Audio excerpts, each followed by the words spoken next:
Hindi ganito, ha? Ano ka na lang namin, tawag dito.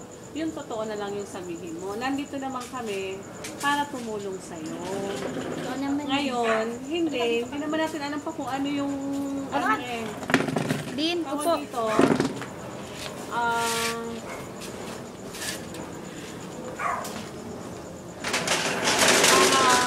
sa ikaayos na lang. Kung talagang gusto mo ng tulong, magsabi ka kung ano yung totoo talaga. Hindi yung iba-ibang pare-pareha. Kumbaga,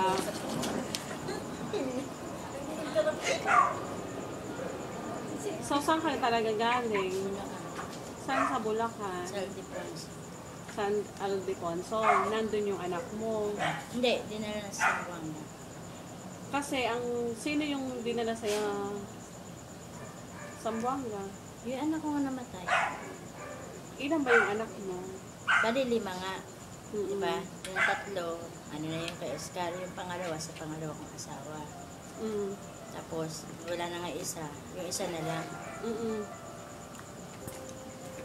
So, ang namatay talaga, Sino yung namatay talaga? Yung babae, Pang ilan yun? pang 5. kailan siya namatay? Yung 27. 27 is... 27 nung pumunta sa'yo. Kasi, ganito, di ba nagpunta ka sa akin, Jo? Ang sabi mo, yung namatay na nasa Bulacan Ano eh? is panganay. Ha? Sabado. Yun yung panganay, yun yung namatay. Tapos, yung 27 sumunod, Sabado. At Trento. 50-50 na nasa Taguig Pateros. Dinala naman yun eh. Di ba Oh, nangailangan? teka nga, saglit. Ito yung sinabi mo sa akin, ha? Yung nasa Taguig Pateros at yung panganay mo is namatay. The following day na nagpunta ka sa akin, siguro ilang days pa yun eh, kinabukasan na yung libing ng anak mo. Yun yung sabi mo sa akin.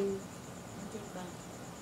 Pero Diba yun ang naman- sinabi. Pero yun ang sinabi mo sa sinabi mo kanya. sa Hindi ko rin akin. matandaan kasi di ba may dala nga ako mga pagkain no? Kasi sabi ko, magbabantay na rin ako ng ospital.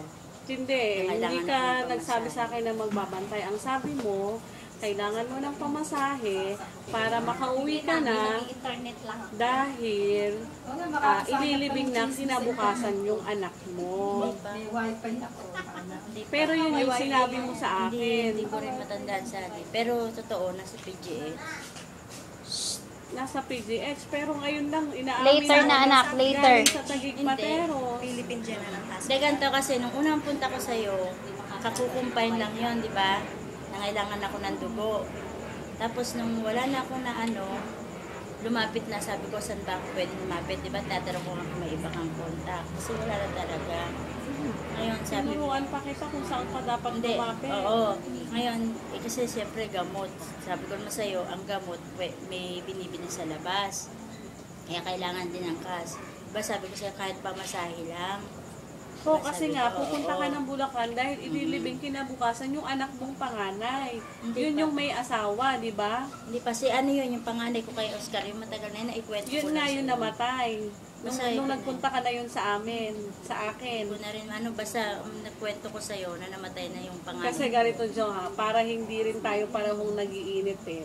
Kasi iba-iba yung version ng kinuwento mo sa amin eh. May namatay na anak na maliit, may namatay sa akin na panganay. So ano talaga yung totoo? Yun lang yung gusto naming malaman eh. Willing naman kaming tumulong sa'yo kung ano ang totoo. May wifi ako. Namatay talaga. Kasi ang hirap niyan, ibang version sa akin. Kailan namatay? Ibang version yung ganito. 27. Dala mo na yung mga papers mo, resibo, anything papers. Hindi, yun nga ang pangako ko, kaya lang nung nag-text naman ako sa kanila na ay dadalhin ko naman yun, pero mga ilang araw na kasi gusto ko nga magpahinga. Sabi ko nga, bigla nag-text ako kay Marcel, hindi nagre-reply. Sabi ko, parang galit na. Ngayon gusto ko makipag-usap. Sabi ko kasi hindi naman ako guilty. Kasi sa totoo lang, malaking tulong sa akin